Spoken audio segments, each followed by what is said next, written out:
এই দিকটা হচ্ছে মহা অন্নভোগ, যে মহা অন্নভোগ আজকে বিতরণ হবে সেটা এই দিকটাতে রন্ধন চলছে। মেলা প্রাঙ্গণে এলাম আর এসেই দেখছি হরিনোট শুরু হয়েছে।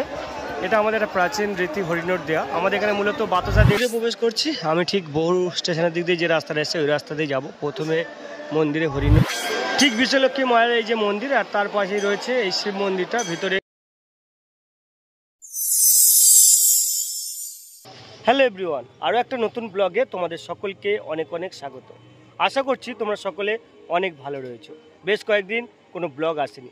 আজকের আমার বাড়ির কাছে উত্তরপাড়া বিশ্বলক্ষ্মীতলা মন্দিরে বার্ষিক পূজা রয়েছে। আজকের এই ব্লগটা খুব বড় হবে না, ছোট্ট একটা ব্লগ হবে। এই ব্লগে আমি তোমাদেরকে উত্তরপাড়া বিশ্বলক্ষ্মীতলা মায়ের যে পূজাটা রয়েছে সেই পূজা দেখাবো। এই পূজাতে অন্নভোগের আয়োজন থাকে, গ্রামবাসীরা অংশগ্রহণ করে, সেটাই মূলত আজকের এই ব্লগে থাকবে।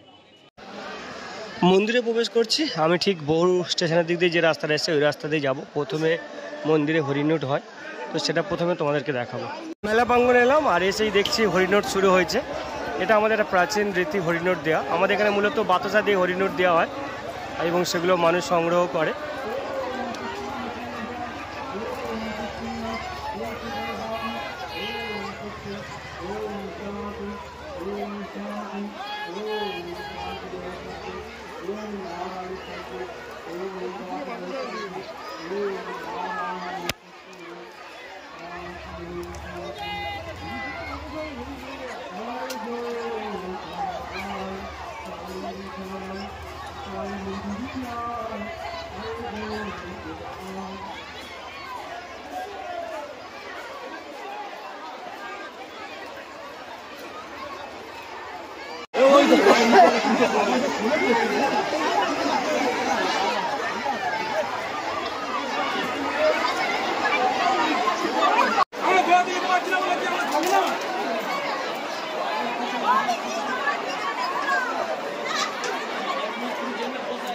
এই দিকটা হচ্ছে মহা অন্নভোগ, যে মহা অন্নভোগ আজকে বিতরণ হবে সেটা এই দিকটাতে রন্ধন চলছে। নিরামিষ যে মহা অন্নভোগ, এদিকটাতে কাঠ সংগ্রহ করে মানুষ আনছে আর বড় বড় কড়াতে ভোগ রন্ধন হচ্ছে।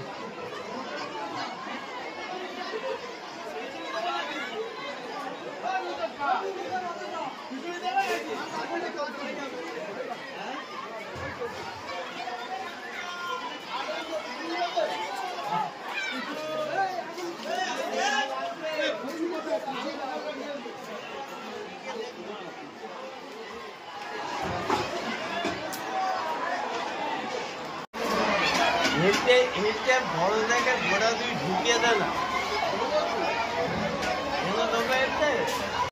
যে সমস্ত গ্রামবাসীরা ভোগ নিয়ে বাড়ি যাবেন তাদের জন্য এই মালসা এবং হাঁড়িতে করে ভোগ রাখা রয়েছে। তারা এখান থেকে সংগ্রহ করবে এবং তাদের বাড়ির জন্য, বাড়ির মানুষের জন্য কিন্তু তারা ভোগটাকে এখান থেকে নিয়ে যাবে।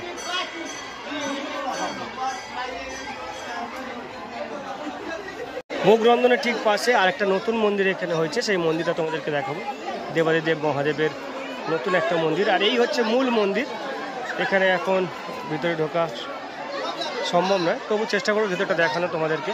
এই হচ্ছে মূল প্রবেশদ্বার আর এখান থেকে গর্ভগৃহ। এখানে রয়েছেন মা শীতলা, পরপর এখানে প্রসাদ রাখা রয়েছে। এই প্রসাদগুলো হচ্ছে মা শীতলার প্রসাদ। চলো একদম সামনে থেকে ঠাকুরটা তোমাদেরকে দেখাই।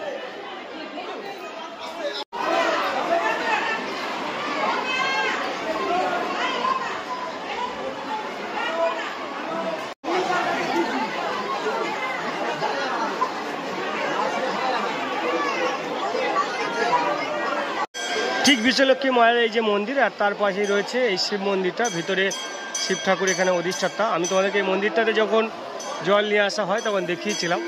আর এখন আজকের এই বার্ষিক বিশ্বলক্ষ্মী পূজায় প্রচুর মানুষ এখনও পর্যন্ত ঠিক মন্দিরের সামনে বসে পড়েছেন ভোগ, অন্নভোগ গ্রহণ করার জন্য।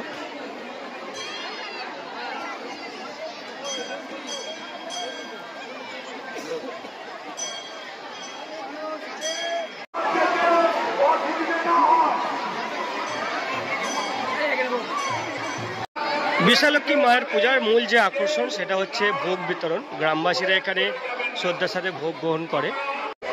সমস্ত গ্রামবাসী এই মুহূর্তে বসে পড়েছে ভোগ গ্রহণ করার জন্য। কিন্তু ভোগ দেওয়ার আগে প্রথমে যেটা হয় সেটা হচ্ছে প্রসাদ বিতরণ। তো প্রথমে প্রসাদ দেওয়া হচ্ছে, এরপর আস্তে আস্তে ভোগ বিতরণ হবে।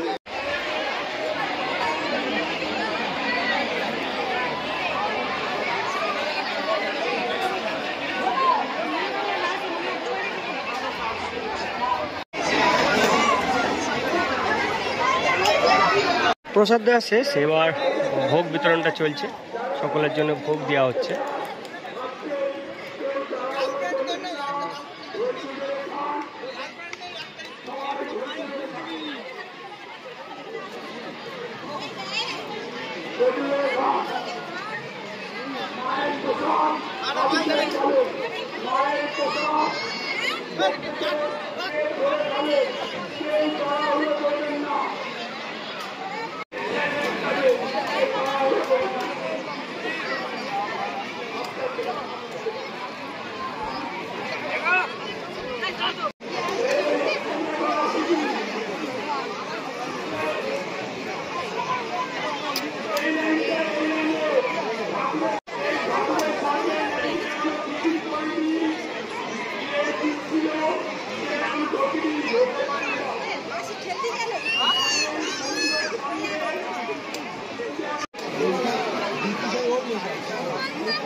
আস্তে আস্তে খাওয়া